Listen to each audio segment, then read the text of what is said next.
नमस्कार, आप देख रहे हैं एबी स्टार न्यूज। मैं हूं आपके साथ सपना वर्मा। वक्त हो चला है अपना उत्तर प्रदेश का। बुलेटिन की शुरुआत में बात करेंगे गाजियाबाद की, जहां पर एक बेटी ने अपने ही बाप की बेरहमी से हत्या कर दी, जिसके बाद इस घटना से इलाके में हड़कंप मचा हुआ है।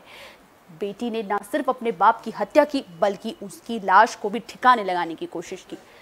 गाजियाबाद से हत्या का सनसनीखेज मामला सामने आया। पिता के अवैध संबंधों से परेशान होकर एक नाबालिग बेटी ने अपने पिता की पत्थर मारकर हत्या कर दी।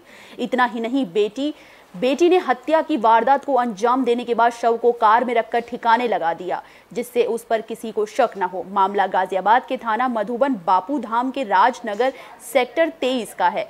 पुलिस से मिली जानकारी के मुताबिक यहां एम ब्लॉक में अमित वर्मा, जो ज्वेलरी का काम करते थे, उनका किसी महिला से अवैध संबंध था। इस संबंध को लेकर अमित वर्मा की पत्नी और उसकी नाबालिग बेटी परेशान रहते थे। बीती शनिवार को भी उन्होंने घर पर आकर हंगामा और मारपीट किया, जिसके बाद 16 साल की अमित की बेटी ने अपने पिता के सर पर पत्थर से वार कर दिया और सिर पर प्रहार होते ही अमित की मौत हो गई। जब बेटी ने अपने पिता को मरा हुआ देखा तो उसके शव को उन्हीं की वैगनार कार में रखकर कुछ दूर छोड़ दिया, जिससे कि पुलिस गुमराह हो सके। पुलिस को जब कार में शव मिला तो पुलिस ने आनन फानन में अमित को अस्पताल पहुंचाया, जहां डॉक्टरों ने अमित को मृत घोषित कर दिया। इसके बाद पुलिस जब घर पहुंची तो उसे खून से सना पत्थर और पोछा मिला, जिससे खून के दाग हटाए गए थे। पुलिस ने मृतक की नाबालिग बेटी और उसकी पत्नी को हिरासत में ले लिया है। फिलहाल उनसे पूछताछ की जा रही है। पुलिस गश्त के दौरान एक वैगनार गाड़ी सेक्टर 23 संजय नगर में खड़ी हुई पाई गई। जब पुलिस द्वारा उस गाड़ी की चेकिंग की गई तो उसमें उसकी पिछली सीट पर एक व्यक्ति घायल अवस्था में मिला। उसे जब संजय नगर अस्पताल में भर्ती कराया गया तो डॉक्टर द्वारा वहां उसे मृत घोषित कर दिया गया। जब उस व्यक्ति के पते पर पुलिस पहुंची और वहां पर छानबीन की तो वहां पर एक खून से सना हुआ पत्थर और एक खून से सना हुआ पोछा वो वहाँ पर मिला। और उस व्यक्ति का नाम अमित कुमार वर्मा था और उसकी पत्नी शालू और उसकी एक नाबालिग बेटी थी। जब उनसे पूछताछ की गई तो ये पता चला कि उस व्यक्ति के एक किसी अन्य महिला के साथ अवैध संबंध थे और इसके बाद शराब पीकर घर में मारपीट भी करता था।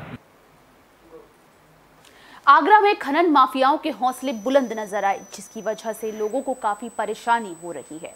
आपकी जानकारी के लिए बता दें कि अपराधियों और खनन माफियाओं के खिलाफ योगी सरकार भले ही जीरो टॉलरेंस की नीति चला रही है, लेकिन आगरा में खनन माफियाओं के हौसले बुलंद नजर आ रहे हैं। खनन माफियाओं में प्रशासन और पुलिस का खौफ नहीं दिख रहा। अवैध बालू के खनन के बाद बालू से लदे ट्रैक्टर को जा रहे माफिया को गुर्गे ने एक टोल बैरिकेड तोड़कर निकल गए और पुलिस कुछ नहीं कर पाई। तेज रफ्तार की ट्रैक्टर से कई टोल कर्मी कुचल दिए गए। यही नहीं, खनन माफिया के गुर्गे सैया टोल पर तेज रफ्तार से नहीं, दर्जन से अधिक ट्रैक्टर निकाल ले गए। पूरी घटना टोल पर लगे सीसीटीवी कैमरे में कैद हो गई। पुलिस ने अज्ञात खनन माफियाओं के खिलाफ मुकदमा दर्ज कर लिया है। 20 से 25 अज्ञात के खिलाफ मुकदमा दर्ज हुआ है।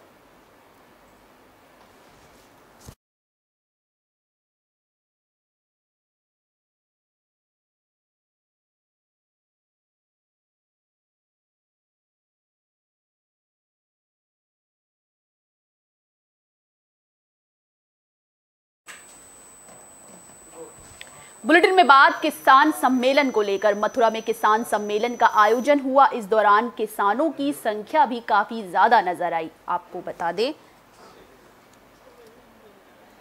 मथुरा में भारतीय किसान यूनियन के सम्मेलन का आयोजन हुआ। छाता तहसील के ग्राम बिंडावली में आयोजित किसान सम्मेलन अजगर के बैनर तले ये किया गया। इस सम्मेलन में आकर्षण का केंद्र किसान आंदोलन का चर्चित चेहरा पूनम पंडित रही। पूनम पंडित को देखने के लिए आसपास के देहात क्षेत्र में भारी भीड़ उमड़ी।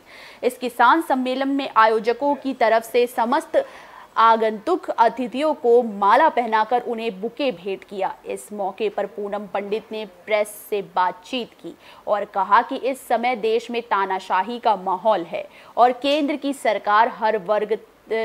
सरकार की वजह से हर वर्ग त्रस्त हो गया है। अब जरूरत है इस तानाशाही के माहौल को एकजुट होकर दूर करने की। वहीं भारतीय किसान यूनियन अजगर के राष्ट्रीय अध्यक्ष हरवीर नागर ने किसानों की हर समस्या में मदद किए जाने और एकजुट किए जाने की बात कही।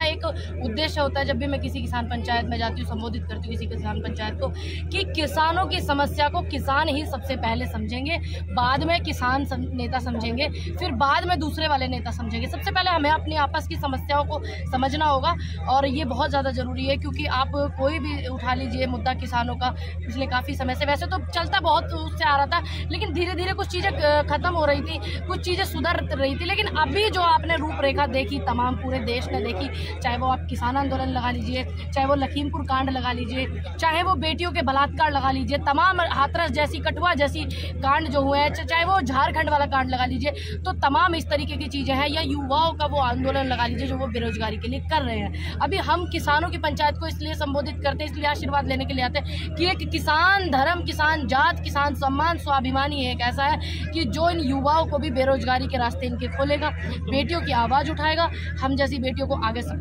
करेगा। और मैं राधा रानी से कृपा करती हूँ, मैं ब्रजभूमि में आई हुई हूँ अपने ठाकुर जी की नगरी में, कि मेरे जैसी जो बेटियां हैं उनको और ज़्यादा आशीर्वाद देवे। सबसे पहले तो आप लोगों का धन्यवाद कि हम मथुरा की पावन भूमि पे हम पहली बार यहाँ पधारे और हम किसानों की आवाज़, मजदूरों की आवाज़, बेरोजगारों की आवाज़ पूरे जोश और आवाज़ से उठाएंगे।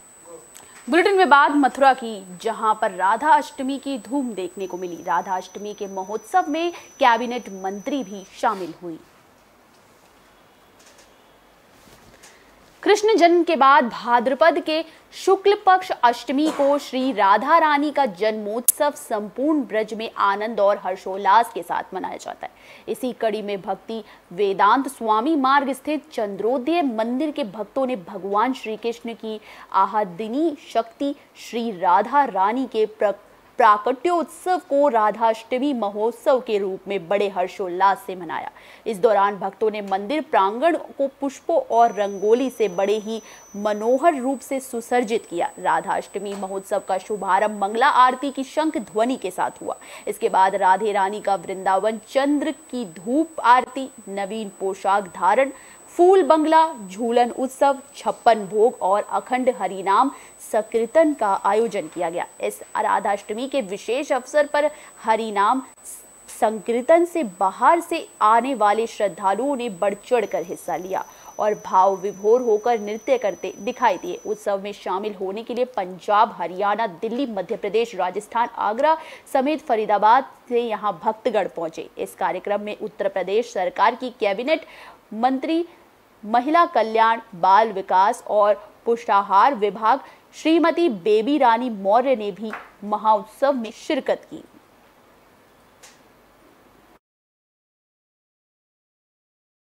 मैं तो ब्रज की हूँ, आगरा की बेटी हूँ, मथुरा की बहू हूँ। हमारे तो रग रग में राधा और कृष्ण बसे हुए हैं। उनका जितना आशीर्वाद दे लो उतना कम है। हरे कृष्णा। आज तो राधाष्टमी का पावन पर्व है। इसी दिन 5000 साल पहले राधा रानी का अवतरण इधर रावल में ही हुआ। बुलेटिन में बात औरैया की, जहां तेज रफ्तार का कहर देखने को मिला। इस वजह से एक युवती अपनी जान गंवा बैठी। डिबियापुर थाना क्षेत्र के बेला रोड के पास तेज रफ्तार का कहर देखने को मिला। दरअसल तेज रफ्तार ऑटो ने युवती को टक्कर मार दी, जिसके बाद युवती की हादसे में मौत हो गई। वहीं सूचना पर मौके पर पहुंची पुलिस ने ऑटो चालक को हिरासत में ले लिया। फिलहाल शव को पोस्टमार्टम के लिए भेज दिया गया है और आगे की जांच में पुलिस जुट गई है।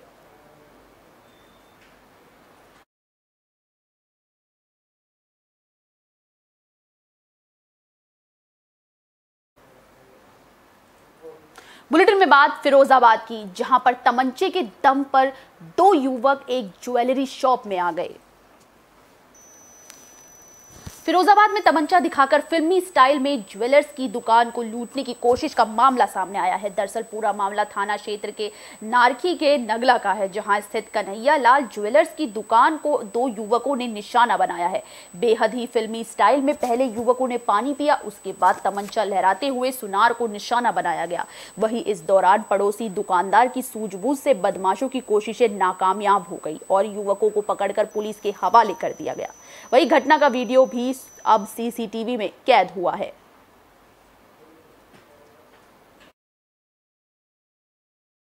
कन्हैयालाल गोविंद वर्मा सदाफ है नगला बीच में, जिनके आज 2 बदमाश आए। पहले उन्होंने अंगूठी वगैरह देखना चाहा, उसी बीच में उन्होंने अपना तमंचा निकाल लिया, उनको लूटपाट करने का प्रयास करने लगे। अभी गोविंद वर्मा जी दुकान के बाहर आए और पब्लिक से मिलकर के पुलिस भी आ गई, सबने मिलकर दोनों बदमाशों को पकड़ लिया। और ये लोग थाना बरहन क्षेत्र के आगरा के रहने वाले हैं। इससे पूछताछ की जा रही है, इनके आपराधिक इतिहास की जानकारी की जा रही है। इन्होंने और तो इसके पहले कौन कौन सी घटना की इसकी जानकारी की जा रही है, पूरी जानकारी की जा रही है और इनके विरुद्ध आवश्यक विधिक कार्रवाई की जा रही है। 12:30 बजे के आसपास 2 लोग आए थे दुकान में, उन्होंने रिंग देखने गई थी, मैंने रिंग दिखाई उनको। फिर उसके बाद उन्होंने फ़ोन किया कहीं पे, फिर उन्होंने कही थी मम्मी आ रही हैं, तो 10-15 मिनट बैठे भी उनके इंतजार में। फिर उनको मैंने पानी वगैरह मांगा, उन्होंने पानी वगैरह दिए। पानी पीने के बाद उन्होंने कट्टे वगैरह निकाले। फिर मैं जैसे ही उन्होंने कट्टे निकाले, मैंने दुकान से निकल के भागा, तो उन्होंने आवाज़ वगैरह लाई लोगों को, फिर एकदम से सब लोग आए। बुलेटिन में बात गाजियाबाद के सुंदरदीप वर्ल्ड स्कूल की, जहां पर टीचर्स डे बड़ी धूमधाम के साथ मनाया गया। सुंदरदीप वर्ल्ड स्कूल NH09 डासना में धूमधाम से टीचर्स डे मनाया गया। इस दौरान बच्चों ने नाच गाने से लोगों का मन मोह लिया। शिक्षक दिवस को 5 सितंबर को ही मनाने का ऐतिहासिक कारण भी डॉक्टर राधा कृष्णन से ही जुड़ा है। राष्ट्रपति बनने के बाद जब उनके कुछ छात्रों और दोस्तों ने उनसे संपर्क किया और उनका जन्मदिन मनाने की अनुमति मांगी, तो उन्होंने कहा कि अगर उनका जन्मदिन अलग से मनाने के बजाय अगर 5 सितंबर को शिक्षक दिवस के रूप में मनाया जाता है तो ये उनके लिए गर्व की बात होगी। तभी से भारत में 5 सितंबर को शिक्षक दिवस के रूप में मनाया जाने लगा। पंडित जवाहरलाल नेहरू डॉक्टर राधा कृष्णन के सबसे करीबी दोस्तों में से एक थे। उन्होंने डॉक्टर राधा कृष्णन के बारे में कहना था कि उन्होंने कई क्षमताओं में अपने देश की सेवा की है, लेकिन सबसे बढ़कर वो एक महान शिक्षक हैं जिनसे हम सभी ने सीखा है। एक महान दार्शनिक, एक महान शिक्षाविद और एक महान मानवतावादी को अपने राष्ट्रपति के रूप में रखना भारत का विशिष्ट विशेषाधिकार है। ये अपने आप में उस तरह के लोगों को दर्शाता है जिनका हम सम्मान करते हैं।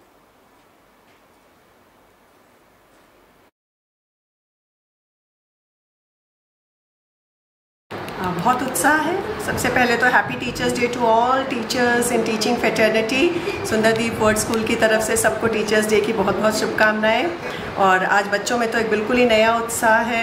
सब रंग बिरंगे कपड़े पहन के अपनी अलग अलग टीचर्स बन के आए हैं and they all are enjoying the show.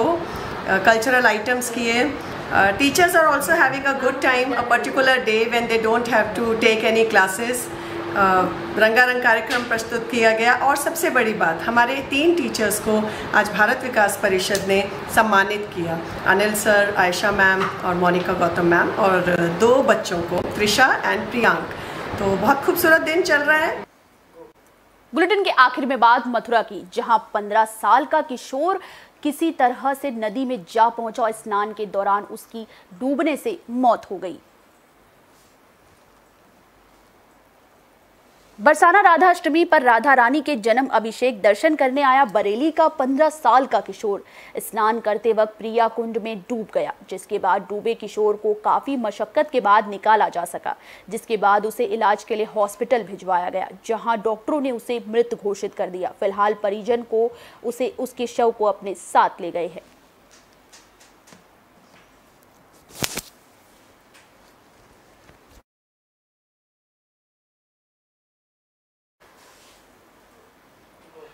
अपना उत्तर प्रदेश में फिलहाल के लिए बस इतना ही। मुझे दीजिए इजाजत। देश और दुनिया से जुड़ी तमाम खबरों के लिए देखते रहिए AB स्टार न्यूज़। नमस्कार।